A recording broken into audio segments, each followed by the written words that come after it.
नमस्कार विद्यार्थी मित्रांनो, ग्रो अकॅडमी या यूट्यूब चॅनलवर तुमचे मनापासून स्वागत आहे। आजच्या या व्हिडिओमध्ये विद्यार्थी मित्रांनो, तक्रार निवारणासाठी त्यांनी एक परिपत्रक जाहीर केलेलं आहे। ते परिपत्रक काय आहे?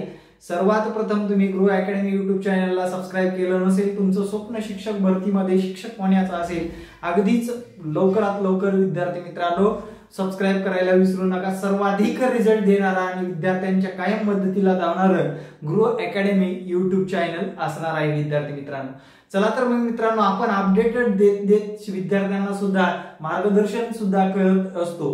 विद्यार्थी मित्रांनो, तक्रार निवारण करण्यासाठी आपल्याला नंबर दिलेले आहेत। विद्यार्थ्यांच्या कॉमन काही तक्रारी आहेत। कास्ट पेक्षा ओपन विद्यार्थ्यांचं मेरिट जास्त लागलेलं आहे, अशा काही कॉमन तक्रारी आहेत।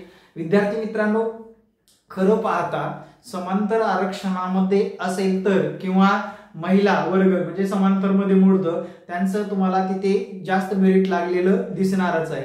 दुसरी गोष्ट अशी आहे, काही विद्यार्थी कास्टचे विद्यार्थी फक्त टीईटी परीक्षा कास्ट मध्येच पास आहेत, म्हणजे कास्टच्या मार्कानुसारच त्याचा विचार केलेला आहे, तर त्या विद्यार्थ्याला ओपन मध्ये टाकता येत नाही।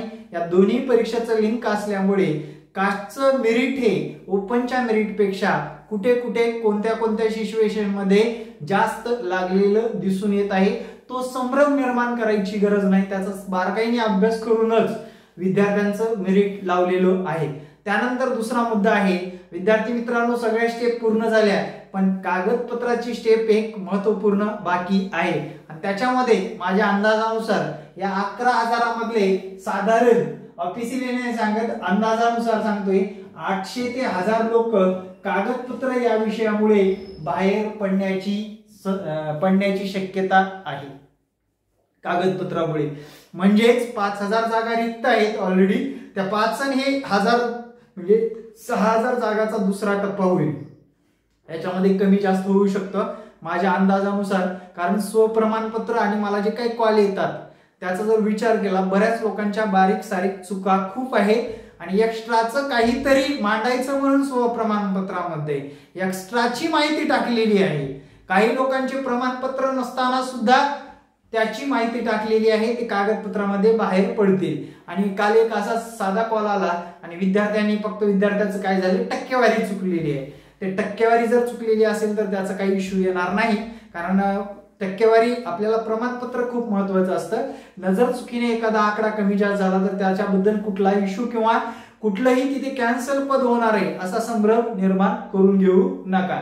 त्यानंतर विद्यार्थी मित्रांनो, काही लोकांचं म्हणणं आहे कमी मार्क असून सुद्धा सिलेक्शन झालेलं आहे, त्या विद्यार्थ्यांना सांगतो त्यांच्या कास्टनुसार आरक्षण आणि त्या कास्टची उपलब्ध संख्या आज त्या प्रमाणात त्यांना कमी मार्कामध्ये त्यांचं सिलेक्शन झालेलं आहे।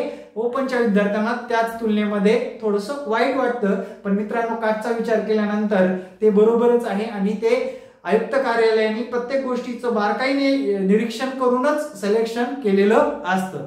त्यानंतर आपलं तक्रार निवारणासाठी आपल्याला त्यांनी परिपत्रकच पाठवले आणि त्या परिपत्रकामध्ये फॉर्मॅट दिलेला आहे आणि तो फॉर्मॅट आपल्याला फॉलो करायचंय।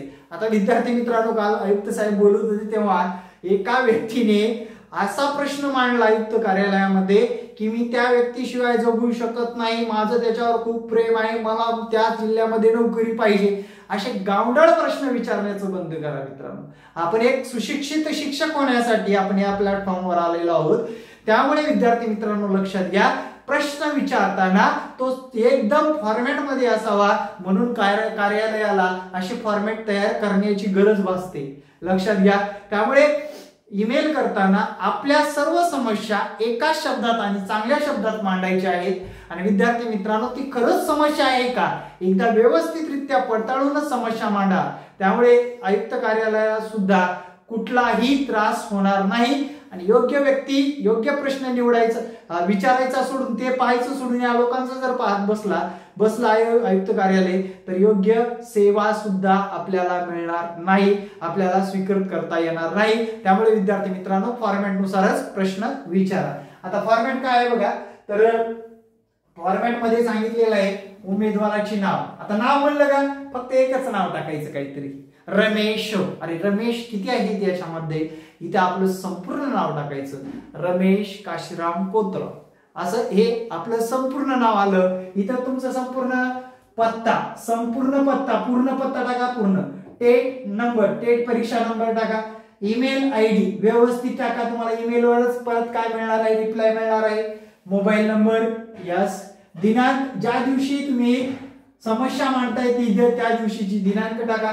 त्यानंतर पुढे काय म्हटले बघा, तक्रार निवारण दुरुस्ती समिती, शिक्षण आयुक्त कार्यालय, महाराष्ट्र राज्य, पुणे. विषय पवित्र प्रणाली अंतर्गत शिक्षक पद भरती टेट 2022. व्यवस्थितरित्या 22 टाकायला विसरू नका. त्यांना पण वाटायला नको 17चा आहे का 22चा आहे, त्यामुळे 22 टाकायला विसरू नका. पवित्र प्रणाली अंतर्गत शिक्षक पद भरती अंतर्गत 25 फेब्रुवारी 2024 आहे रोजी प्रसिद्ध झालेल्या मुलाखतीशिवाय निवड यादीनुसार माझी निवड झाली नाही. याबाबत माझे पुढील प्रमाणे मुद्दे आहेत. पुढील प्रमाणे काय आहेत, मुद्दे आहेत. मग ते पुढील प्रमाणचे मुद्दे आपल्याला इथे मांडायचे आहेत.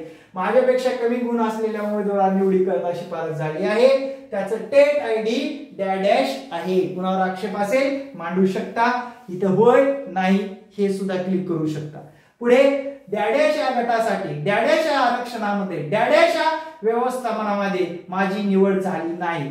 आरक्षणामध्ये माझी अशा पद्धतीने निवड झाली नाही ते सुद्धा तुम्ही मांडू शकता. माझी शैक्षणिक पात्रता विचारात घेता माझ्या विषयाचे पद उपलब्ध असूनही माझी शिफारस न होता माझ्यापेक्षा कमी गुण असलेल्या उमेदवाराची शिफारस झाली आहे. त्याचा टेट आयडी प्रत जोडावी. टेट आयडी आणि त्याची काय प्रत जोडणं आवश्यक आहे. वरील मुद्द्यापेक्षा माझा मुद्दा खालील प्रमाणे वेगळ्या स्वरूपात आहे. म्हणजे याच्यापेक्षा सुद्धा तुमचं काही वेगळं मत असेल किंवा समस्या असतील ते सुद्धा टाकू शकता. याची सरळ प्रिंट काढून घ्या. काय करा, प्रिंट काढा.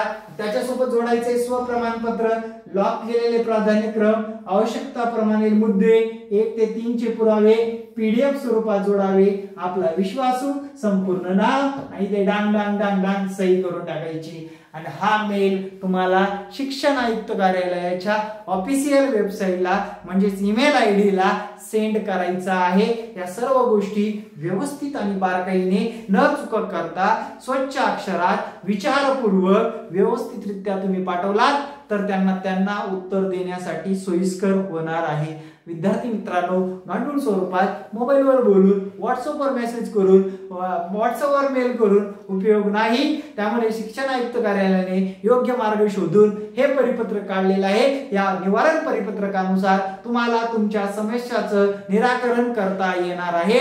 त्यामुळे विद्यार्थी मित्रांनो, या समस्या मांडण्यासाठी सुद्धा आपल्याला किती सहकार्य करते याचं भान ठेवायला विसरू नका. आणि विद्यार्थी मित्रांनो, खरंच करून आयुक्त कार्यालयाला परत एकदा सेल्यूट. आपल्या YouTube चॅनलला अजूनपर्यंत सबस्क्राईब केलं नसेल तर सबस्क्राईब करून घ्या आणि बेल आयकॉनची घंटा दाबा. येणारे प्रत्येक व्हिडिओ पाहत चला आणि येणाऱ्या प्रत्येक व्हिडिओमध्ये माहिती आणि शिक्षण तुम्हाला भेटल्याशिवाय राहणार नाही. Thank you very much. जय हिंद मित्रांनो. भेटू नेक्स्ट व्हिडिओमध्ये. जय हिंद भावी शिक्षकांनो. धन्यवाद.